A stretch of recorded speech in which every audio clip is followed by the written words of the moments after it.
Hello and welcome to Landscape Photography World, the podcast for everyone passionate about landscape photography. I'm Grant Swinburne and I'll be your host on this show, talking to landscape photographers about their motivations, likes and dislikes.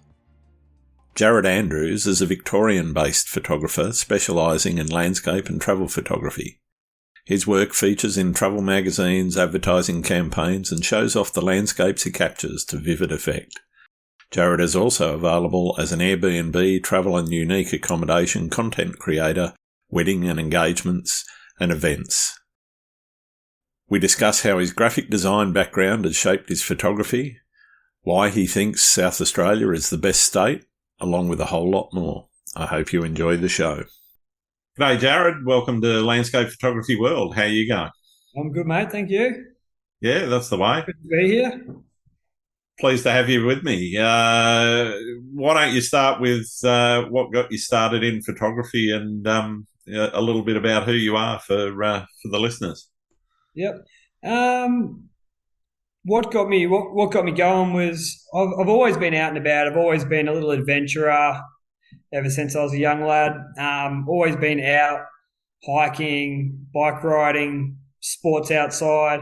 And it's sort of I traveled the world when I was a bit younger before I got into photography, and then it was I started out with a GoPro. I bought a GoPro, and then I used to just take that on my adventures with me, hikes and me mountain bike rides and all that.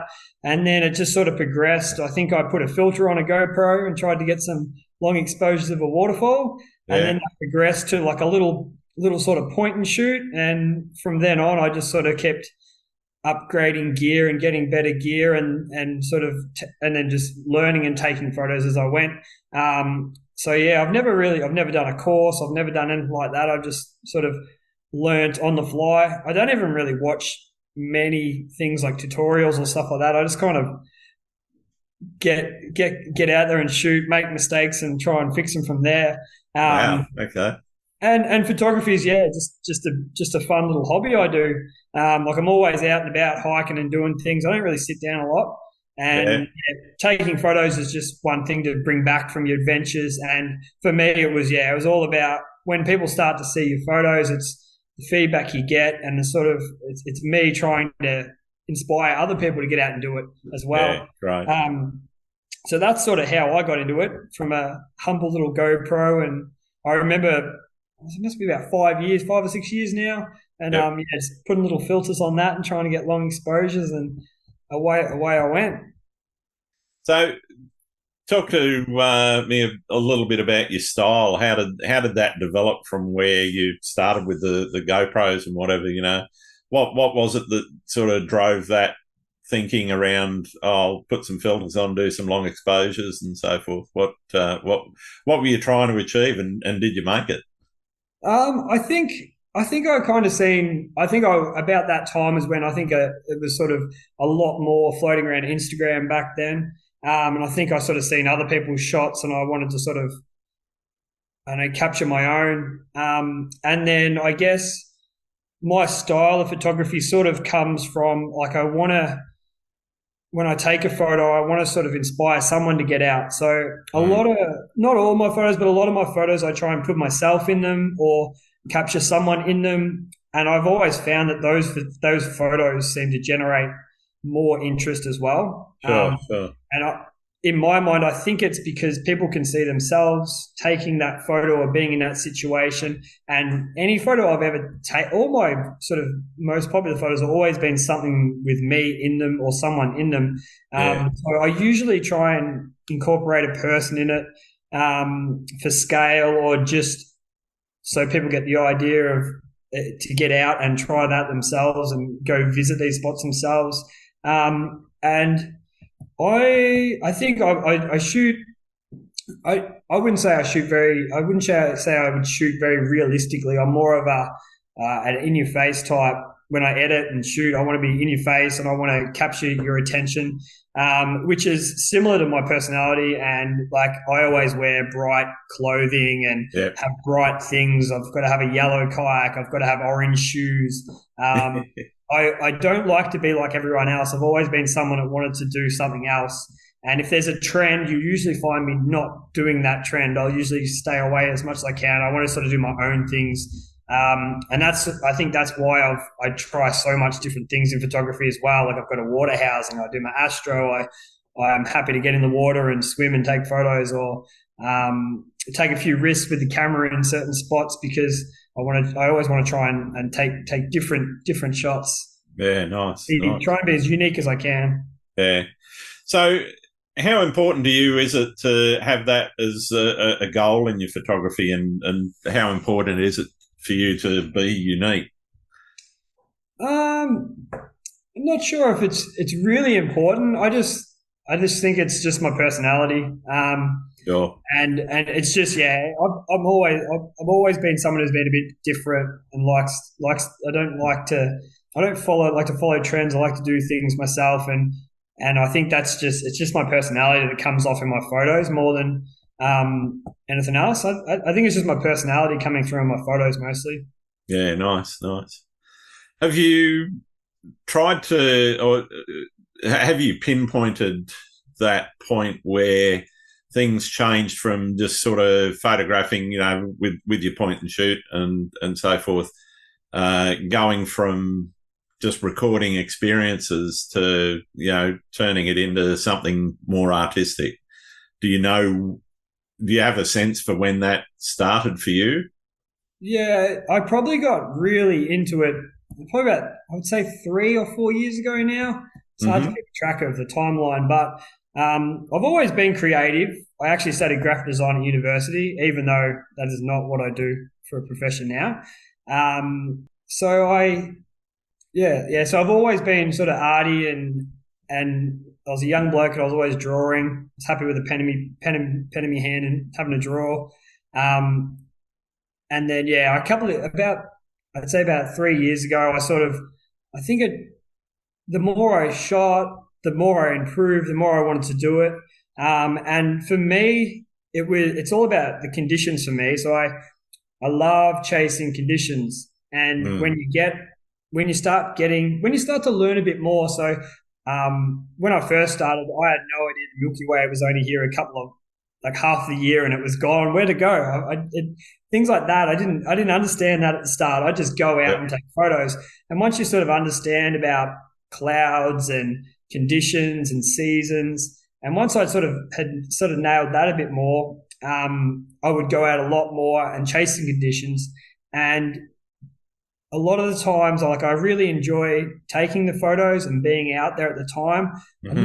I don't get super pumped on editing photos.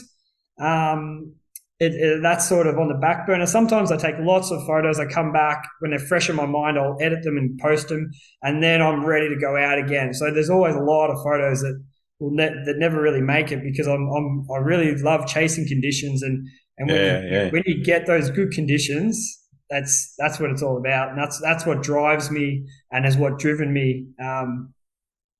That's sort of what hooked me, is chasing those conditions, and it was more about learning. As soon as I learned a bit more about what was going on, and I think that's when it sort of clicked, and it made me want to chase more. Cool. So when you go into the field, are you going with a lot of planning behind you, or are you basically saying, all right, the forecast tomorrow looks good, let's go, and do it more spontaneously? Yeah, I'm pretty spontaneous. I kind of have ideas in my head of a shot that I want to get, and it's either one that I've seen when I'm out there and haven't had the conditions, or something for a season or something like that. And then a lot of times I will chase that shot, and chase it until I get it. Once I get it, I generally move on and try and find something else.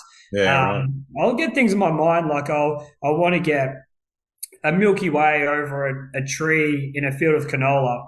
Yep. And I might be chasing that for a year, 2 years. And once I get that, I haven't been in a canola field since. So it was more about finding, I found a tree, I found a farmer that would let me go in his paddock. And then it was a matter of getting the conditions for it. And then as soon as I got that shot, that was it. and then I go on to something else. So then the next thing was like, I want to get a Milky Way shot with a water housing, half underwater, half over top. So then I was really driving to get that. So that's kind of how I sort of go. I sort of get something in my head or a shot in my head, and I'll keep going until I get that. When I get it, I'll try and find something else to hunt. Yeah. All right, cool. So do you have a sense for where those ideas come from? Are they just things that pop into your head? Are they inspired from somebody else's work, or what's the process for dreaming up that concept? Yeah, I don't really know. I generally I do like a challenge. So if it's not easy, I will definitely try and do that. If it's something I haven't seen before and an idea pops in my head, I'll definitely chase that. Mm-hmm. And I think I don't know, things just pop in my head, and then I go, has anyone else done that? Have I seen that? Obviously, pretty much every photo has ever been taken. But whether or not, it's hard to find something unique. Yeah. There's still a few out there, but it's hard. There would be. But whether or not I've seen it before as well is another thing. Yeah, that's it. So in my mind, if I'm like, I've never seen a Milky Way shot with a water housing, half underwater, half over water. In my mind, I've never seen that before. So then if I've never seen it before, then I want to chase that. Obviously, it's probably always been done a million times, but if I've never seen it, then that's what's going to drive me to take that photo. Yeah, right. And it comes back to my personality again, always trying to be different, be unique. And it's always a challenge. If it's too easy, I generally won't go there. Yeah, okay. So what's the threshold for easy versus hard? I guess if you give me a lookout where I'm going to stand there still with my tripod up and take some photos, generally that to me is a bit. It's not exciting enough for me. So yeah, it doesn't get the engine racing. Yeah. So things like that, you won't generally find me at a lookout or somewhere where I'll be trudging down the hill, or I'll be going close to the water, things like that. So yeah, right. Things like that. But I guess there's no. I don't know. Fair enough. That's fine. What's the feeling like when you've nailed it? Oh, I love it. Yeah, that's when especially if it's something I've been chasing for a long time. Like if I've got a shot that I've wanted to get, and there's been plenty in a spot, and I'll keep going back until I've got that shot. Especially those ones that take you ages. Like I will be. If I'm by myself, I'll still be yelling and screaming and yahooing and celebrating and driving home with a big smile on my face. And then I really want to get home and chuck the photos on the computer and edit the photos and post the photos. I get pretty pumped.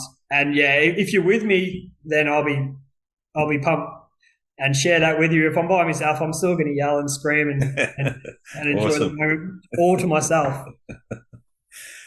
I think that'd be absolutely awesome to see too. Yeah, there'd be a few people that have been with me that have seen that. Nice. So, in terms of making something unique, are you putting a lot of thought into the concept first and foremost, or is that just sort of a nebulous idea and then you formulate in the field in terms of finessing what the composition is going to be and how that's going to work, or do you have a pretty good set, idea in your mind before you get out into the field? Nah, I generally have no idea at all. Fair enough. I always like to get to a place early, so I've always got plenty of time. Mm-hmm. That's like me with anything. I'm never late to anything. Yep. You tell me to be somewhere and I'm there 10 minutes early, an hour early. And the same thing with photography. If I've got a place to go to, I'm never rushed. I'm always there super early. I'd rather spend 3 hours at a spot looking at compositions and testing spots. And then generally I will find a spot that I think works, but it's always on the fly. And then a lot of times, once I have a concept and an idea in my mind, I generally won't move or change. So sometimes that's a bit of a burden because I could get at awesome conditions. They may not work with the composition I've chosen. Yeah, right. A lot of times I will sit there and I'll stick with that composition and just hope that it does work rather than run around like a headless chook trying to take something that I hadn't planned. And I think that comes back to my personality as well. I'm a bit OCD about things as well. So once I've found that composition and I've locked it in and I know what I want to do, then I sort of generally stick to it no matter what. Even if the sky's going crazy behind me, I will stick there. Okay, wow. Okay. Generally, yeah. Cool. So how would you define success in your photography? Oh, I don't know. I don't really worry too much about it. Okay. For me, I enjoy it, and I enjoy posting photos, and I enjoy people interacting with those photos, and I don't mind too much. I just enjoy it myself, so it doesn't really worry me too much. And like I said, like I enjoy the moment being out there as well. If you took any way of me showing my photos, I would still be out there taking the photos and celebrating and Yahoo when I get a good one. Even if it's looking at the back of my camera at the end of the day and showing a few people the back of my camera, that gives me the most satisfaction out of everything. Yeah. Yeah. Cool. I've noticed you've got one of your prints on the wall behind you. Do you print much of your work, or is it? Yeah, no, I do print. I do print a lot. I've got a lot of prints sitting just in a folder there. Like really good shots shots I think are really nice. Shots that I've been chasing, shots that I think will look. I print a lot of photos. And sometimes they just sit in this little thing, but just getting the photos, looking at the photos in print, I love it. It's great. I print a lot. Yeah. Yeah, I'm the same. I do a lot of the photo books, and I'm not doing them to sell the books or anything. Yeah. They're just for mine and my family's personal enjoyment. It's just. Yeah. I don't think there's anything nicer than seeing your work in print. It's got that tactile feel. You got nice paper. It's just a really nice experience, I think. Yeah, I love printing my work. Yeah, I do a lot of it. I don't.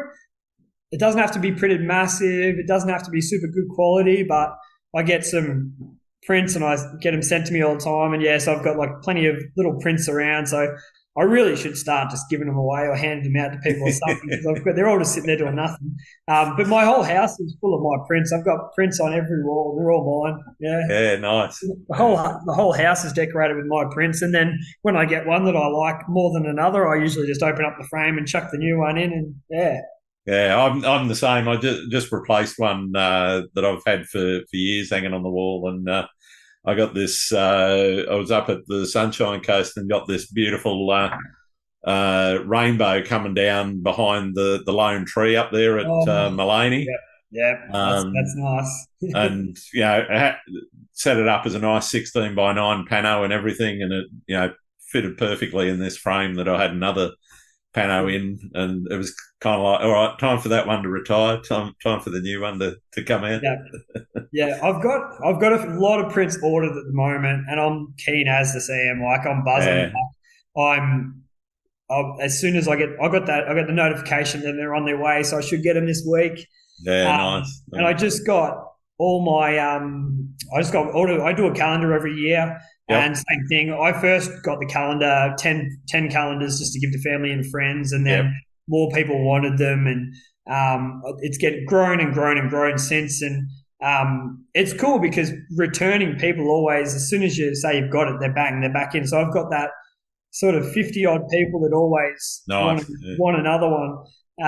So I do that every year, and then also that's one I've got for myself, and then I always chuck one away. So then now I've got my 12 favourite photos every year. If I want to go back and have a look, I've got a little folder and I can go back and check all my calendars and stuff. So, yeah, I've got a lot of calendars. I've got a lot of prints ready to come out this way now. So I should get them next week.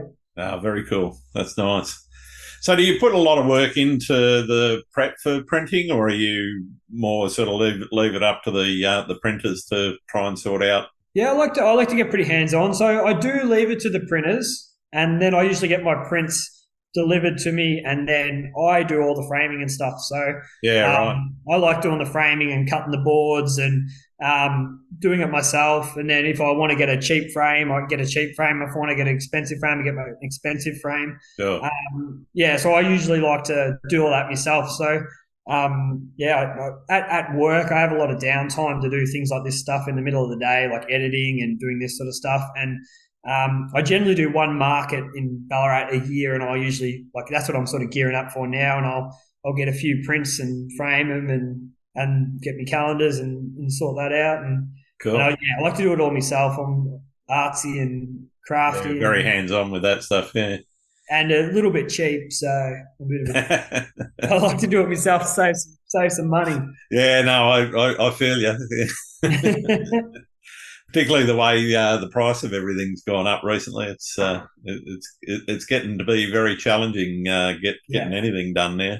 With anything of me, if I can do it myself, I'll do it. Yeah, At work, I'm the janitor. I'm the cleaner, the janitor. I'm the everything guy. I don't mind. If I can do it myself, I do it myself. I never pay anyone to do something I can do. Yeah, fair enough. So, talking about work and whatever, you working full time, and then photography's a side hustle, or? Yeah, so I own a gym, so I'm a gym owner. That's what I do back down in Ballarat here. And it's sort of, I just seen a thing pop with the other. So it's been 10 years since I got into the gym game. And I started off in a little park doing boot camps, and I've built up from a rental to a space that I own and I've built myself. Nice. And with personal training in the gym, most of your work is sort of 5 or 6 a.m. till about 9 a.m. And everybody buggers off to work, and it's pretty quiet. To work. Yeah, and then you get busy again from about 4 p.m. until about 8 p.m. So I do a lot of work in those hours, and then during the day, general stuff with the gym, running the gym day to day, and cleaning, like I said. Where any other downtime, I edit my photos, and I do all my photography stuff during the day. So it's quite good. When it gets to the weekend, I'm never near a computer on the weekend. Once it hits the weekend, I go out and about and I take my photos. And the good thing about where I'm at now, so in the last 12 months, I've got to a point where my gym's 24/7. So I can take time off whenever I want.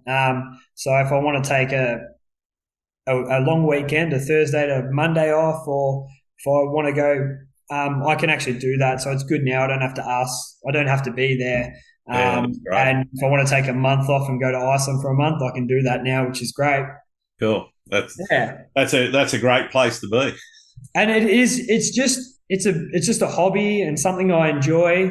Yeah. And if I make a couple of bucks here and there, then that's good. But mostly, whenever I make money from it, I usually generally put it straight back into it. So whether it's buying gear or doing a trip, whenever I make money through photography, it goes straight into another road trip or another trip or more gear or something like that. So all the money I do from it just goes back into itself. Yeah, brilliant. Sounds like you've nutted out how to balance your work life and your photographic life. Yeah, I've got a pretty good balance now, especially with all that downtime I have during the day. Is the perfect time to edit photos and plan trips. Fantastic. A lot of people don't have that option. How do you balance the family in amongst the other two parts of your life? If I've got a camper van, which helps. That's really handy. Yeah. So I've got a big camper van, and I drive all around the country. And if the missus and the dog want to come, then they jump in, and we go around and we go away. And usually I get up early for my sunrises, and if they don't want to get for sunrise, they sleep in. And I've been building and changing things, and then now I've even got a little motorbike that I put on the back of my van, and when I go places, nice. I don't even have to move the van. They just stay there, and I jump on my motorbike and off I go. And with family, my partner, we're very opposite. So she's a bit of a homebody and is happy to go on adventure every now and then, but I want to go every week. Yep. And she is happy to stay at home every now and then, which gives me the the leg up to get out and have a look and do things. Nice. But yeah, the van, I think the camper van definitely it helps a lot. Yeah. Even like if I want to go out and shoot on a last minute on a Friday night, I can leave and sleep in the van and then drive back on a Saturday morning, and it's like I've never been gone, and I've been Yeah. gone. I've been up for sunrise and sunset and taken some astro shots. So the van is definitely key to keeping everyone happy, I think. Yeah, definitely.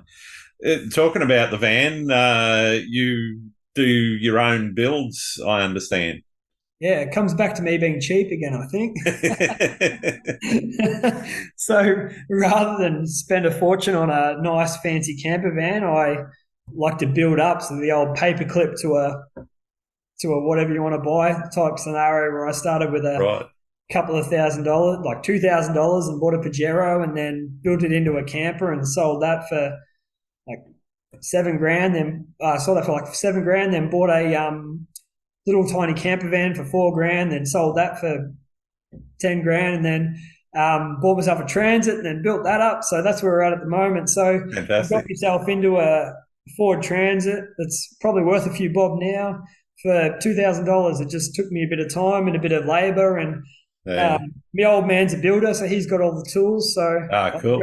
I go around to his house and use all these tools, and it's kind of a little son father projects we do too. So me and him both get stuck into it, and anything I don't know how to do, he knows how to do. So it's Well, pretty that's handy. magic. Yeah. I guess having a cheap bare bones camper, bare bones van means you've got a blank slate and you can pretty much design it how you want. Yeah, and that's kind of what I've done is I've learnt from other things I've done and changed it along the way. And even now I kind of I know now what to change in the next one. But Yep.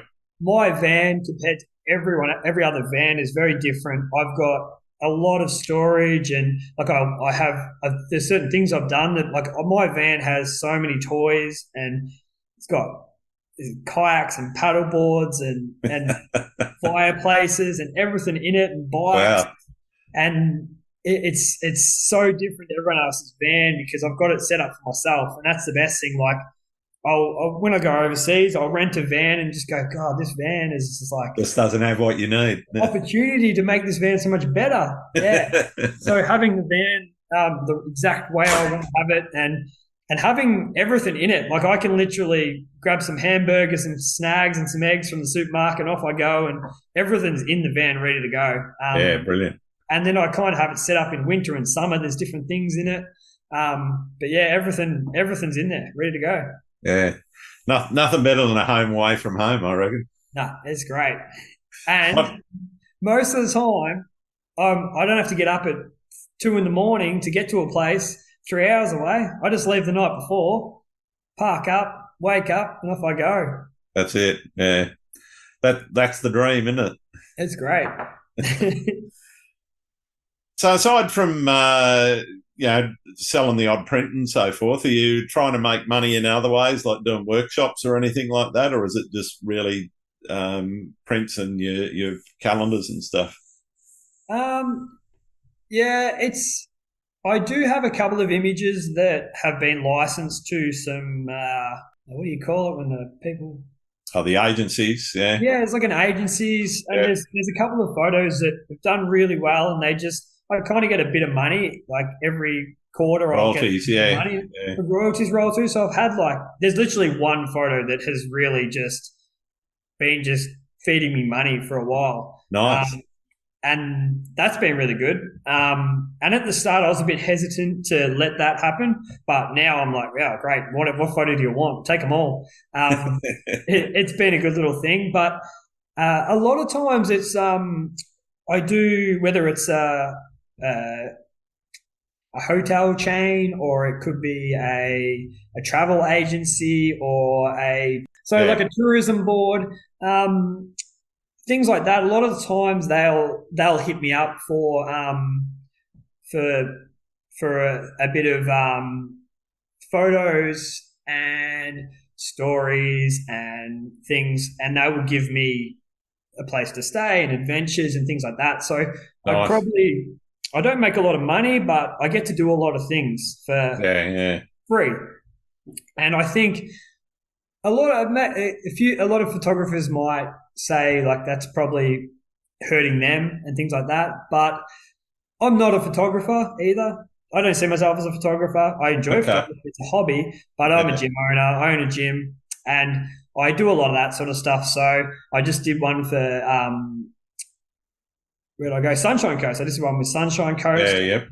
It was awesome. It was, yeah, they sent me on all these different adventures every day and it was amazing. I get some photos for myself and I give them photos and everyone's pretty happy. And I do that with a lot for Tiny Away as well. All the tiny homes, I do that.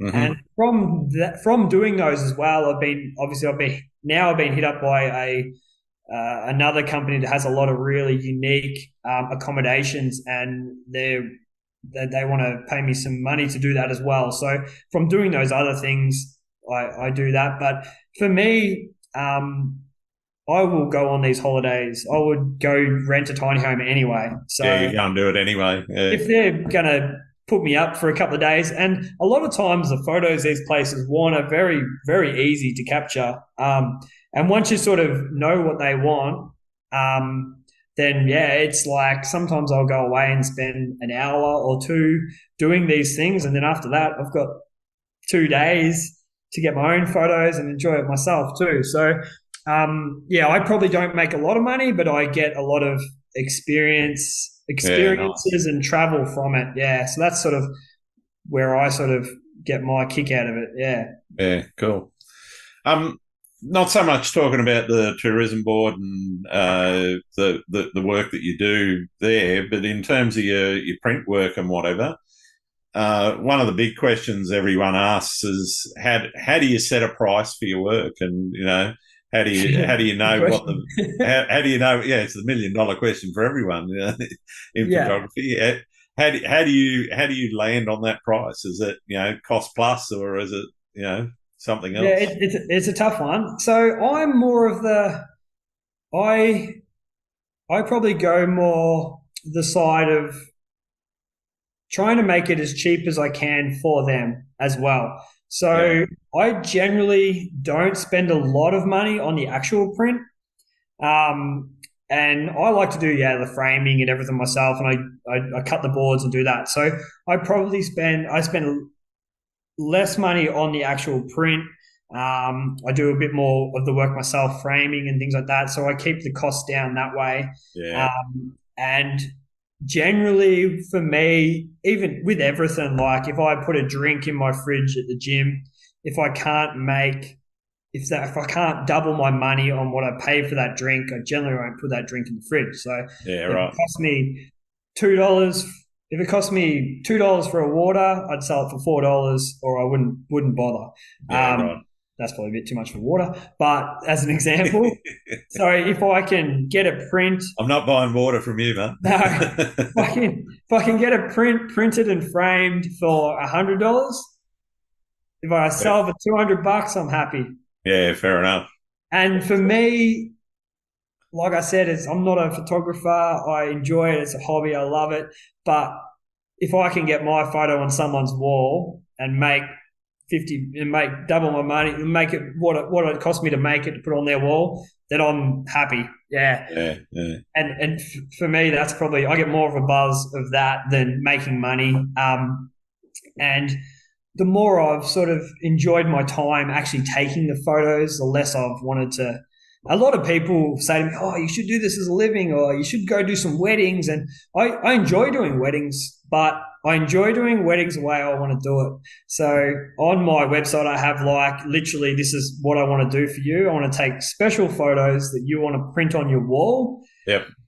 Say 10, you'll get 10 amazing printable photos on your wall. But if you want your cookie cutter 500 photos of cake and people eating cake and you getting ready in the morning and your ring sitting on the table, I'm not really the guy for you.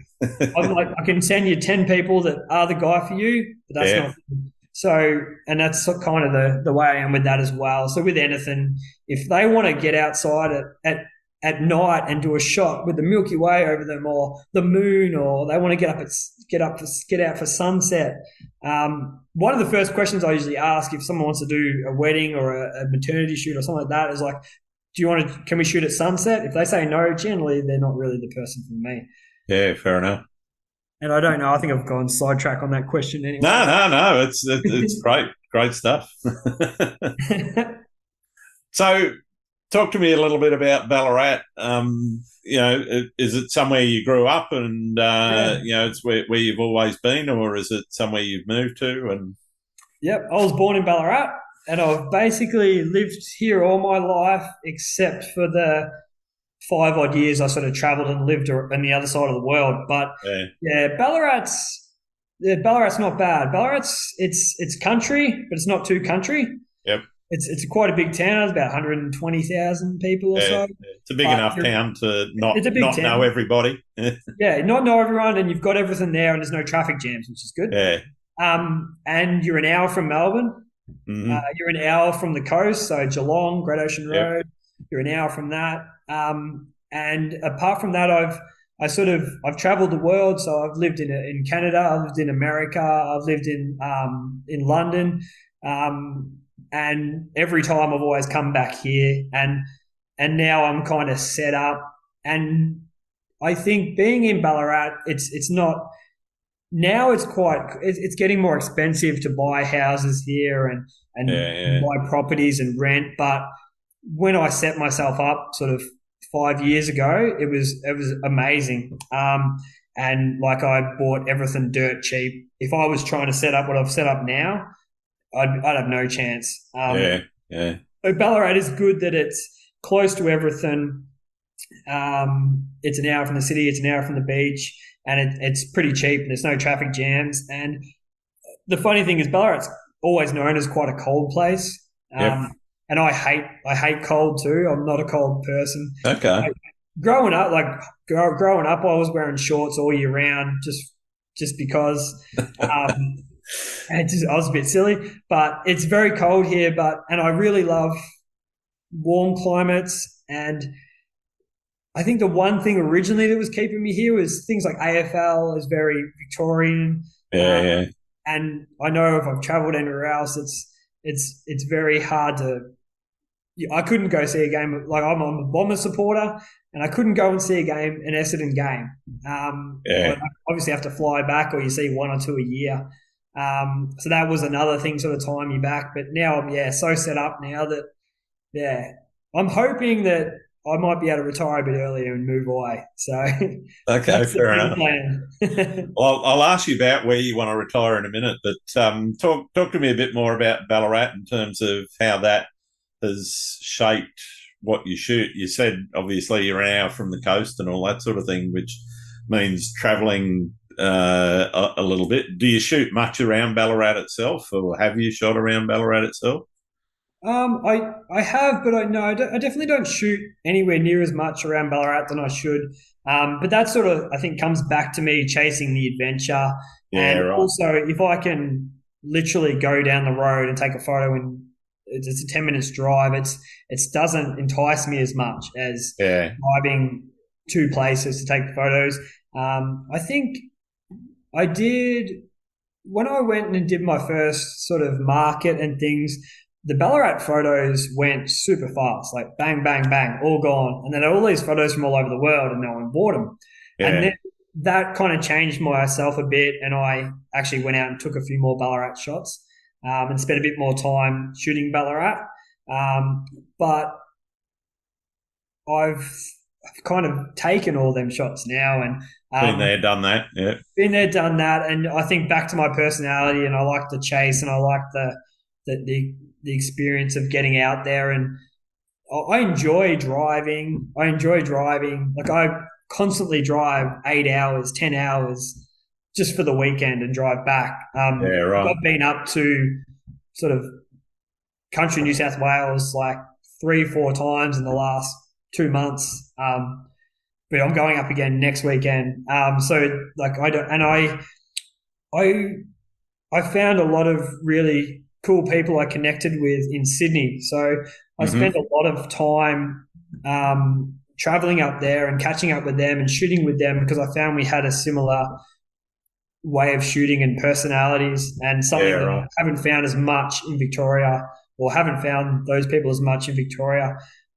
So I spent a lot of time traveling up to New South Wales. So I definitely don't shoot in my hometown a lot, but like I said, I've got those shots already. So Yeah, yeah. um, I feel I've got those shots already, and my personality sends me further away, I think. So sounds like you travel a fair amount. Do you have any clue as to how many Ks you do a year? No, but I've since I've had my van, I would have had my van for 2, 3 years maybe. I've what have I put on it? Put about 150,000 on it, Wow, okay. and this is coming from someone who really only travels on a weekend too. Yeah. So somewhere Um, around 40, 50K a year. yeah, so I put a lot on it. Like I service this van, I get a service every 10,000 Ks, and like I'm obviously getting service of 4 or 5 times a year. Yeah, yeah.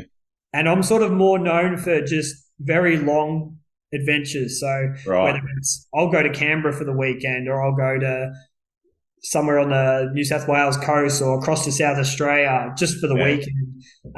And then like I've driven all the way almost to the West Australian border in South Australia, like in a day, like, Yeah. and then driven back over a day. Like I've done that before too. So I'm known for also not driving a lot, but then driving a lot in a short period of time. Yeah, yeah, yeah. So what's the furthest you've driven to get a shot? That would be my Pink Lake, my Pink Lake shot in South Australia. I Yep. drove. I can't remember. I think it's 22 hours away from Ballarat. I think. Wow.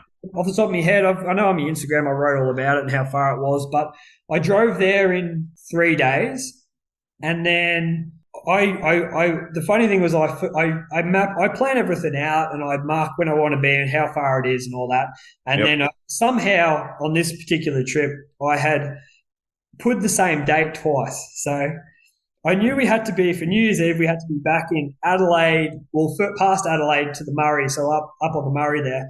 Yep. And I accidentally put the 31st twice, and we were sort of we took the photos there, and it was great. And we're sort of dawdling around, and we got a phone call saying, "What time are you getting there?" And I said, "What? What time are you going to be there for New Year's Eve?" And I said, "What? That's tomorrow." And I said, "Nah." No, tonight.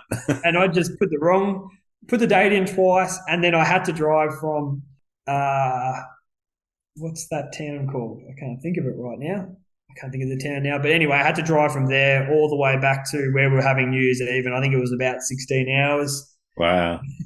So I literally drove to this spot, and the whole trip was based around going to this spot and taking that photo. And I think it was over 4 days. I think I did it in. There's sort of 3 there and 1 or 2 back, and then. But in the end, that photo was the most popular photo, the one that's made me the most money, the one that keeps producing. And that's where all my growth came from on Yeah, platforms. right. It was all from that one photo that I took. So in the end, all of that ended up paying off. In the Yeah, end, nice. all that money I Not, spent in fuel, it paid off. it's nice when something like that happens. Yeah. So what's your favourite spot that just keeps calling you back? And is it because you haven't nailed it yet, or is it somewhere that you just keep wanting to go back to? Yeah, Mount Buffalo is definitely one of my favorite spots. And it was one of them spots that I spent 2 years, multiple trips. I think the one I wanted to get this shot of a nice sky over the Cathedral Rock there. And I Yeah, think right. one year, I think I went up 7 times, Wow. and it's about 5 hours each way Yep. for that one. And I went up 7 times. It had to be, this is in winter, not over the year. This was in winter because I wanted the snow. Yeah, yeah. I went up 7 times over maybe 2, 3 months. And the one time I was going home, another photographer there, you might know him, Oat, Hanging Pixels. Yep. Yep. Oak was there and he was staying that extra night. He was staying Sunday night and he said, look, the conditions are good. And I knew I had the 5 hour drive to get back to Ballarat and work the next morning at 5 a.m. And in the end, he sort of pulled my leg and I stayed. And I think I left there at 8 p.m. at night and I had the 5 hour drive to get home. And by the time you hike back down and get in the van, I think, like, I remember pulling in the driveway about 4 in the morning and having to wake up at 5. And that was at one of those spots I just kept going back until I got the shot, and that's what was drawing me. But that area I love. That's probably my favourite area in Victoria. And I went up once this year as well, and it's just a great area. There's so many different things you can see and do, and there's always new places you can find. And then as a region, I've really sort of fallen in love with South Australia now. Yeah, right. And that's my favourite state, my favourite place to go. And it's not even, it may not even have the best spots for photography, but the spots you can camp, and they're a bit more laid back in South Australia than they are in sort of Victoria, New South Wales. Definitely. You can camp anywhere. You're allowed to drive on the beach. Yep. They're sort of way more laid back there, and I think that draws me back a lot more. Yeah. Even though a lot of the photo places don't seem to be the best, or maybe I just haven't had a good luck as well. But South Australia is definitely my favourite state to drive to and go to. Yeah. I mean, I think there's a lot of places there, but I just don't know that it gets the same sort of attention as Sapphire Coast or your Great Ocean Road and all those sort of iconic spots. They're fewer and further between over there, but I think there's some magic spots over there. Yeah, there's some amazing spots, and also, like you said, they're not as popular, and people don't see them as much. And I think it is down to it's a lot of driving, a lot of places. Absolutely, yeah. A lot of driving, but I go to these places like Christmas, like New Year's, and it's so quiet. There's just so many places that there's just no people there. Yeah. And it's just something you can't find in Victoria. It's something you can't find in New South Wales. That's it. I think try and get a caravan park for the Sapphire Coast in the middle of Christmas. It's you got to book 3 years ahead. And like I said, they're way more laid back, and you can book a caravan site last minute for $30 in South Australia. They don't jack their prices up. They're real laid backs, and because I've got a dog as well, everywhere's dog friendly. Yeah, nice. Apart from national parks and things like that, which is fair enough. Yep. Everywhere else, they love your dogs. Everyone, we're pulled up at a caravan park in South Australia, and people have got their budgies with them. Wow. People bring all their pets with them. So they're more laid back, and they've got less rules, and they're more my kind of people. Yeah, cool. Yeah. If you could retire at one of the places you've shot, where would it be? Definitely somewhere warmer. Like the Sapphire Coast is pretty cool. Yeah. And I'm sure further up, I probably not that warm in winter though. No, so I think I need to go a bit higher. I probably haven't photographed enough of Queensland. Yeah, fair enough. That and to know that, but definitely somewhere warmer. Yeah, for sure. Yeah, nice. Somewhere where I can walk around all year in thongs and shorts and a singlet. That'd be great. Yeah, it's the way to be. Yeah. What's the most memorable photography experience you've had? After going to Iceland, seeing the aurora is insane. And I remember seeing it for the first time. It was pretty cool. But probably if I can pinpoint something, it was seeing the aurora at Arctic Henge. And right. The main reason for that is it's in the middle of nowhere. This is winter, over there, the roads have got a layer of ice over them. And yep. This rental company to give us a van with no spikes on the tyres, it was hectic driving. And we were in the middle of nowhere. There's not even a service station in this town. There's not a shop open. It's just like people hunker down and don't go outside their houses up there. Yeah. There's no one around but me and a buddy that I went with, Mike Dyson. And this night, the aurora was so insanely strong, and it would have flurries of it would just open up in purples, and it would it's hard to explain, but it was moving so fast. And yeah, right. crazy things happen. Like if I didn't know about it, I would think like the world was ending. Something's coming through here. Aliens about to suck it up or something. It was looked like a sci-fi special effect. Oh, it was crazy to the point where I forgot to take a photo. Wow. I was so amazed and in awe with my mouth open, and I didn't make a sound, which is also weird for me that I don't make any noise. And I was just staring at it. I think about 30 seconds later, I go, oh, camera, take a photo. And I kind of missed these crazy flurries because I was too busy watching them with my eyes.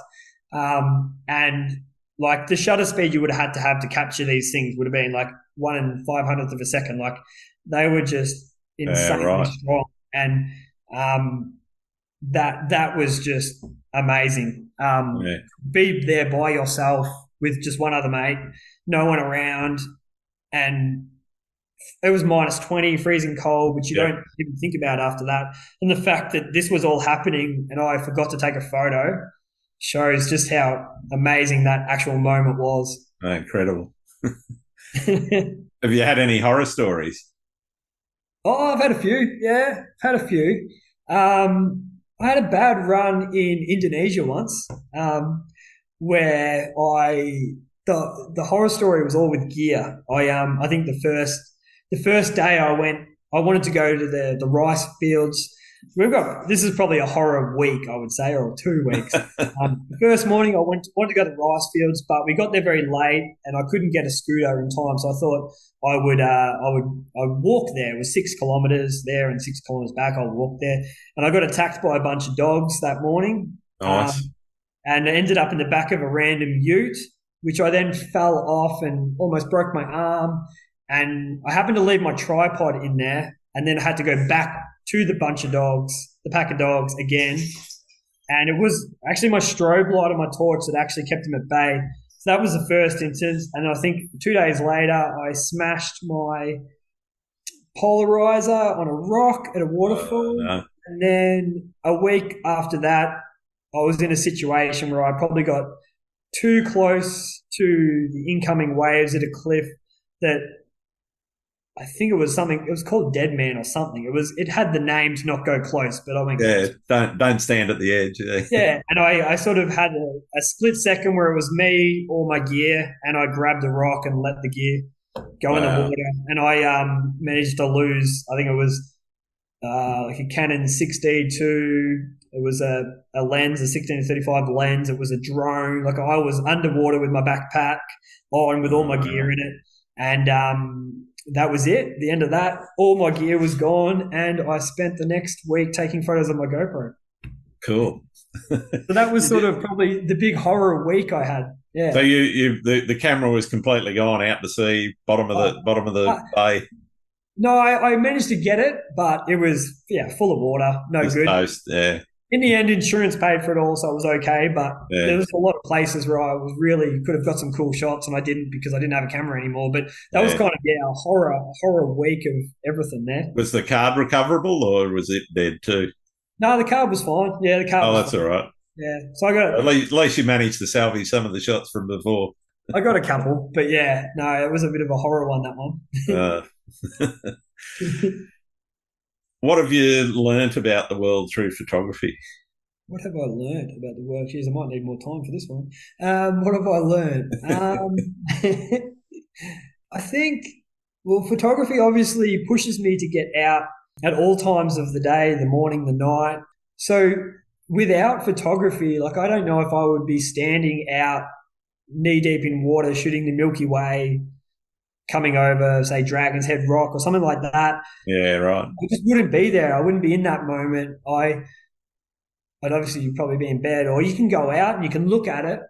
But a lot of these you're obviously out for longer periods of time when you're taking photos. So things like that and sunrises, and there's a lot of sunrise and sunsets I probably wouldn't have got up for. Mm-hmm. So it's more about the cameras taking me to these places and putting me in these situations where I'd never see these sort of things. And also, just meeting people on the way. That's been probably the best thing. Like I've got friends now that I would never have met if I hadn't had a camera in my hand. And obviously, social media has been amazing for that. One of my best mates now, who I see all the time and hang out all the time and drive across the country to see him. I met him in Lavender Field in Tasmania. Wow. He's a quiet little German bloke, and he wasn't much of a talker, but I was, and I think I just went up and yapped to him, and then next time I was in Sydney, I caught up with him, and now we've been on many trips together, and we're like best friends now. So that's awesome. I would never have made that friend and known that person if I didn't have a camera in my hand at a lavender field in Tasmania. It's quite a funny story to say, where'd you meet him? Oh, a field of lavender. Very cool. Yeah. So let's talk a bit about the process and how you actually get out there and get amongst it. You said you chase these shots. When you get out there, are you sort of framing it up in your mind and trying to work the compositions when you get there, or have you sort of started to settle down by the time you're out in the field around, okay, this is what I want to do? Yeah, most of the time it's always by the fly. I have a process and the images I want to capture, which for me usually are very action. I want to depict action, and I want to portray danger, action, and put myself in positions that are uncomfortable. So a lot of the times it's more on the fly when I get there and get into it. I'm usually trying to create a shot that shows action and that sort of thing in my shot. So generally I have an idea of how I shoot. And then when I get there, it's more about finding that in that landscape at that time. Right. Yeah. So when you mentioned that you're not much of an editor, or you're not much into that sort of side of things, how long are you spending? 10, 15 minutes an image, or are you spending way too long? hours or days? Oh, yeah, I can spend hours and hours and hours. So coming back to my personality, I'm very OCD. Like, right, the wallet's in the same spot on the table every night, and everything's the same way, and I do things the same way, and then my editing is the same. I always go through my images with a fine-tooth comb, and a lot of editing a photo, putting it on my phone, looking at it, oh, what's that? Go back and adjusting things, and I can spend hours, days on the same photo. Right. And constantly edit a photo, not like it, start from scratch, go again. So even now that I've sort of got a way I like to do things and how I like to edit, even now I can spend hours and hours and hours and hours on them. And I always edit on my computer at work. Like you generally won't find me. I will never take a photo on a Friday and you'll see it Saturday or Sunday. Right. My computer at work that's fast and got a huge screen, and I can see the little bits that need to get taken out of it. Yeah, right. If I'm at a beach shot and there's footprints, I'll take every footprint out, every stick and every leaf. And so, I'm a real stickler for little details so someone will probably never notice, but I post a photo and I see it, I'll be annoyed with myself that I didn't remove that thing. And if I do and I see it later, it plays on me. And although I won't delete it or anything like that, like it'll sit there, and every time I look, I'll go, God, I missed that, didn't I? So I spend way too much time. Also, I'm self-taught, so I'm always playing with things, and I wouldn't even say I know what I'm doing really half the time. I'm just seeing what I like and what I like best. And well, you're doing pretty well for somebody that doesn't buy feel, as opposed to a specific sort of template. And like the way I do things are very weird to people who know how to do things. Okay. And to get me to change my ways, it doesn't happen. So a lot of times I've been with a photographer in the field and we've talked about our photos and stuff. And they're like, how do you do this? And I'll tell them and they go, that's not right. That's not how you do it. If you did it this way, it would be a lot quicker. And I'm like, I don't want to do it your way. I'll do it my way. And I've had that come up a lot of times where a photographer tried to help me out with a shortcut or something like that. And I'll just keep doing it my way, my long way. I don't mind. So yeah, I definitely, sometimes I don't like to share the way I do things, especially with editing, because I seriously don't think I know any idea what I'm doing. I just do things. Yeah, right. It happens. But then when I do tell people, I get a kick out of it because they just think, wow, that's super weird. Why are you doing that? Why are you putting yourself through that? So I do get a kick out of that. And like I said, I like being different, and I guess I'm different with that as well. Nice. I mean, I got to say, I'm a bit the opposite. I'm always looking for shortcuts. If I can cut 10 seconds out of a process, then I'll do it. You know? Yeah. But then there are other things that I'm very OCD, and I mean, I'm not removing sticks and footprints so much, but dust spots, anything that's hot pixels or whatever on some of the long exposures, I just got to get rid of them. I see them and I've just got to get rid of them. I can't leave it without it. I literally know no shortcut keys hardly. Yeah. I come from an IT background, so I learnt the shortcuts as quick as I could, so that I can make it quick and easy. Yeah. But I guess talking about some of the weird stuff. So talk us through what you think is probably one of the weirdest things that you do, without giving away too many secrets. Well, probably with editing, I never use masks. Okay, yeah. I don't use masks. Like I use them all the time. Yeah, everyone does except me. And constantly I've said to people and shown people what I do, and they're just like, this is way harder. And I don't know. I think I might have tried it once or twice and I couldn't work it out. So I said, blow it. I'm not doing that again. Fair enough. And a lot of times I will use an eraser instead. Okay. So you put layers on and then erasing bits out. Yeah, just use the eraser. Yeah. And people are like, why don't you just mask this and mask that? And it's a lot better. I don't know. I know. So that's one of the weird things. And I don't usually have a lot of layers. I see the people like they're editing and they've got layers everywhere. Yeah. And I don't really have probably a good workflow, but probably the most peculiar thing that people sort of see with me is like I don't do layer masks, even though I use a lot of Photoshop. I just literally, if I have with my astro shots, a lot of times I'll do a very long exposure for the foreground to stop some foreground noise. And then I shoot my Milky Way and without moving my camera, and that's how I sort of eliminate the noise in my foregrounds. And I literally put the photo, because I haven't moved my camera, I edit both photos how I would want them in Lightroom, and then put them both in Photoshop, and I get an eraser and I go, and I just erase out. That's wild. What I don't want, where everyone would probably use a layer mask, I don't. I think that. I mean, it's certainly working for you. So don't change. Just don't do an editing workshop with me. So you won't be selling your secrets of Photoshop soon anytime soon. Because I look like an idiot. Oh dear.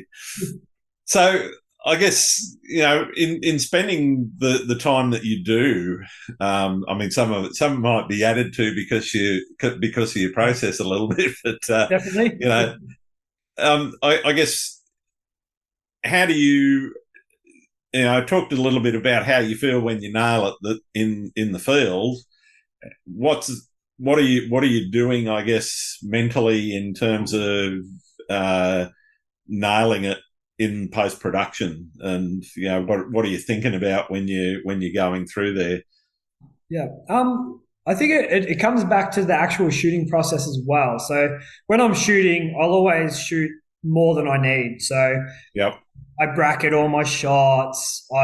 And coming back to where I like to find a comp, and once I find the comp, I'll shoot that and keep there.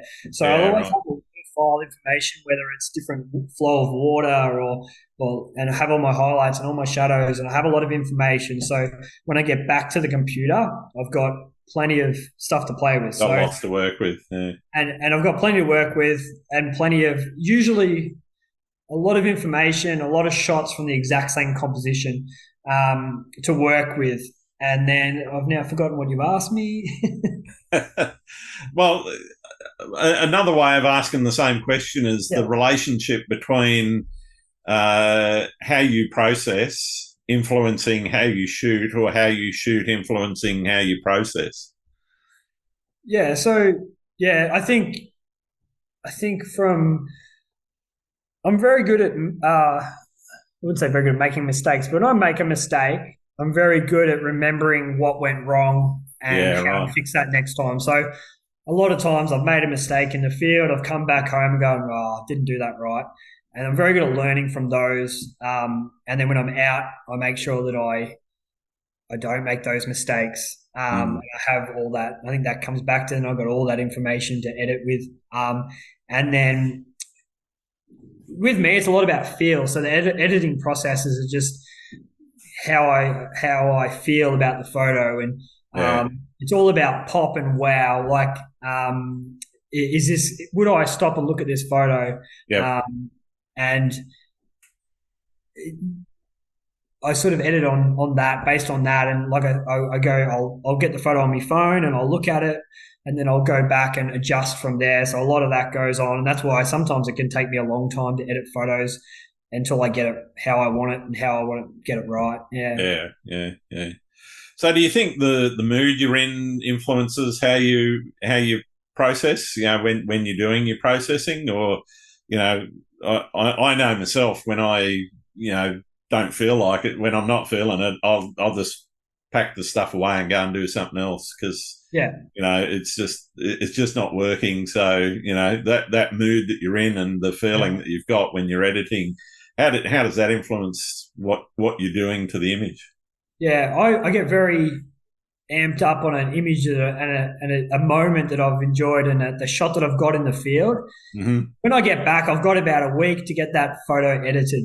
Otherwise, after that, I lose that feeling's gone, and that mood and the excitement, and I'm on to the next thing. So I really need to get back and edit that photo, and I'm that Monday morning chucking the card in and getting that photo done, and then getting it out there. Like, I really feel like next week after taking the photo is where I sort of want to get the photo done and edited, and sometimes I might get 3 or 4 done and edited, and they're sitting there and I can post them whenever. But it's about that week, and that week I've got to where I'm amped on the night and the shot to get it edited. And if I get past that, and if I don't do that straight away, they're the shots that will never see the light of the day, because next weekend I'm going somewhere else. Wow. And that's why I've got so many Iceland photos still to edit, because I got back and I knew which ones were my favorites, and I went in and did those, and then I went out and took a sunset somewhere else here, and then off I went with that, and then that ball keeps rolling, and I do know I've always got those photos. So for a rainy day or a month I don't get out, I've got those photos to play with. But for me, it's getting it done in that first week, and before I sort of move on to the next thing. Yeah, right. I was going to ask, do you ever dive into the archive and pull something out from a couple of years ago, or even a few months ago, and either take another look at what you did, or are you just sort of like, well, that's done. I'm not interested. I don't do it a lot. I generally move on to the next thing, but I do sometimes, and generally the reasons why I do it is if I haven't been out for a while, or if I haven't got something I wanted to get. And I quite enjoy posting a photo, the posting a photo and getting it out there, and whether it's 1 or 2 people like it or more people like it, that's sort of, I like doing that. And then if I don't have that feeling, then I might jump back into the archives and edit a photo. And there's always and that's, I think, why I've also got those photos from Iceland still sitting there. So if I ever want to go back, I've got something If it's a rainy day and I haven't been out for a long time, I've got something to go back to and edit and post. And then there's also some images I've edited and I really, really love these images and I haven't actually posted them. So because I know once it's out and I've got that, I'll move on. Everyone says like, "Oh, post it," and I'm like, "Oh, but once I posted it, then I'll move on, and I don't have that feeling of posting it." So I guess I'm saving those ones for a rainy day as well. Yeah, cool. Okay. What do you do if you hit that creative wall and sort of go into a bit of a slump? You know, you're just not feeling it. You don't want to go out and shoot. You don't want to edit. Does that ever happen? No, it hasn't really happened yet. Okay. Wow. I always want to get out and shoot. Yeah. I'm not really. The only thing that gets me on my bum at home is watching sports. If there's sports on, I'll watch it. But I don't really watch TV shows and Netflix and things like that. And Sure. and if I'm not out every second week doing something, then I start to go a bit mad. So I haven't really had that. Haven't really had that where I don't want to go. I always want to go. Yeah.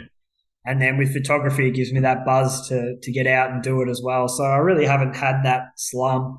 I guess when everyone couldn't do nothing, when COVID was going on, then I sort of jumped back into the archives then. But as soon as they let me out, I was out.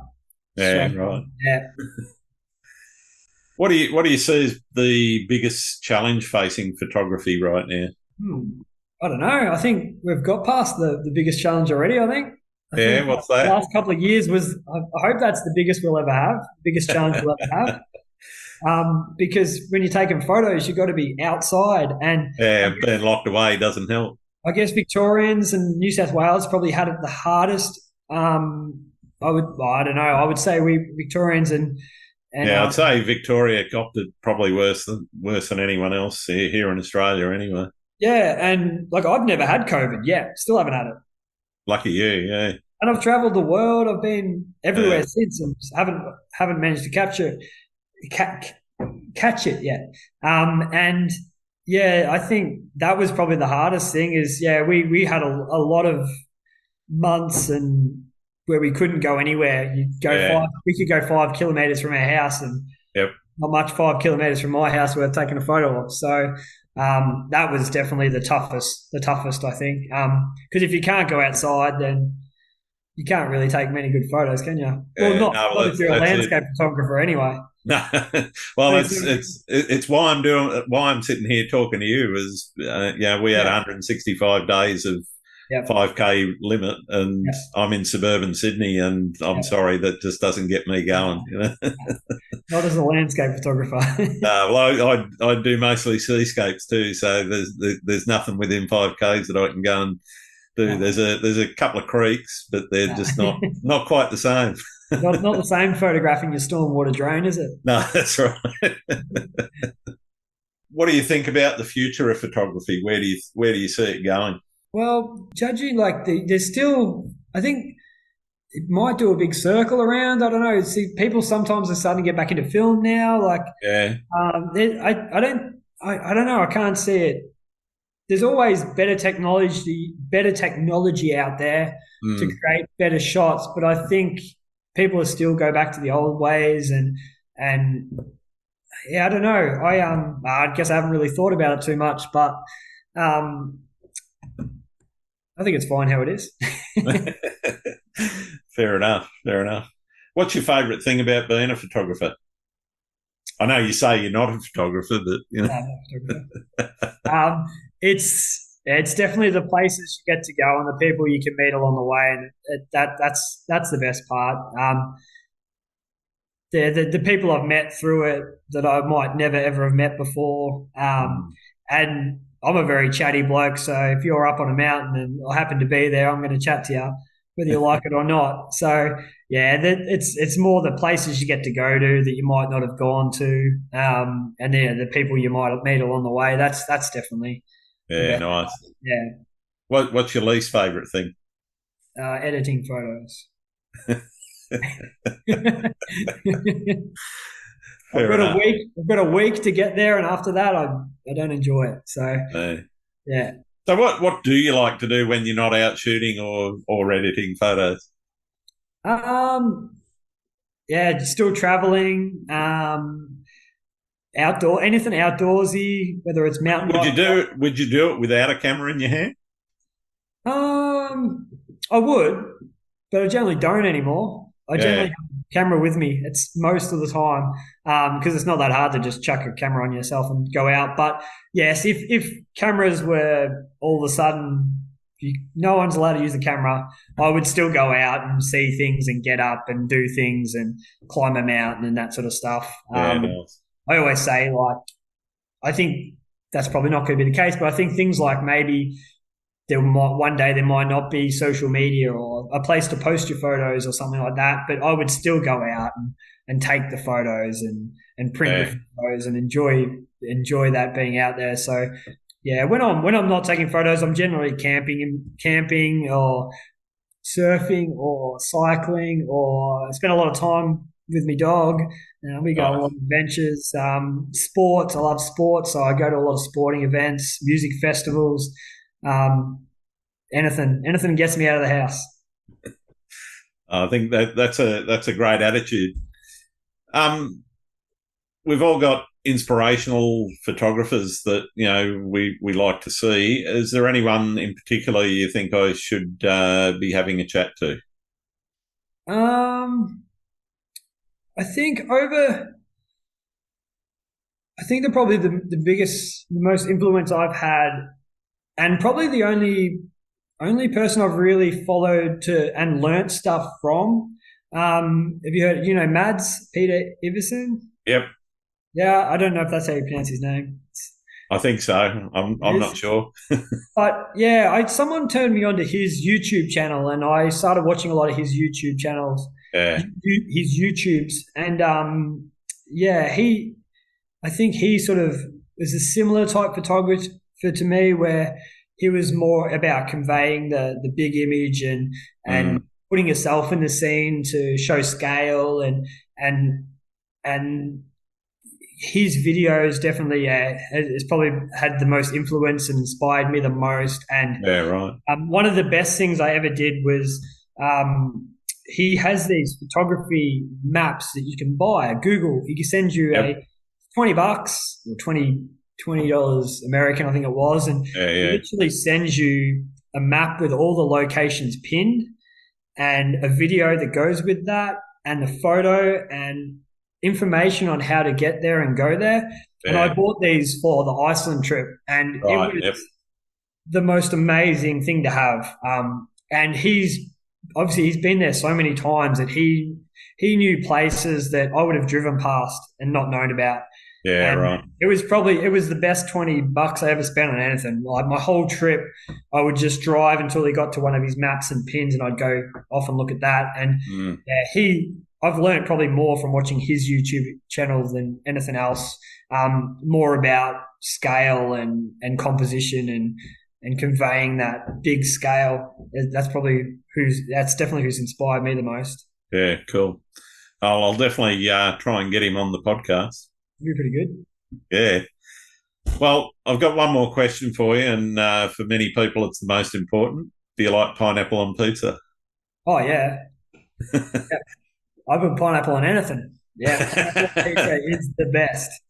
Yeah, I I wouldn't order it on a pizza, but I'm happy. I'm happy if it's there. I'm also equally happy if it's not. My missus often says, "Why do you always get a Hawaiian pizza when you can get anything?" Go to a, go to a fancy joint, they're putting goat's cheese on here and whatever else, and I'll grab a Hawaiian pizza, thanks. Ham and cheese. Yeah, way to go. And cheese and pineapple. All right. Well, it's been brilliant having a chat to you, Jarrod, and getting to know you a little bit better. Where can people find your work? Jarrod Captures, JROD, Jarrod Captures on Instagram, on Facebook. Yeah. Cool. Thanks again for listening to Landscape Photography World. I hope you enjoyed the show and keep listening because I'll be joined by some great guests in upcoming episodes. You can find my work in this podcast at grantswinburnphotography.com. I'm also on Vero, Twitter, YouTube, Instagram, and Facebook. I'm Grant Swinburne. Hope to see you out shooting soon.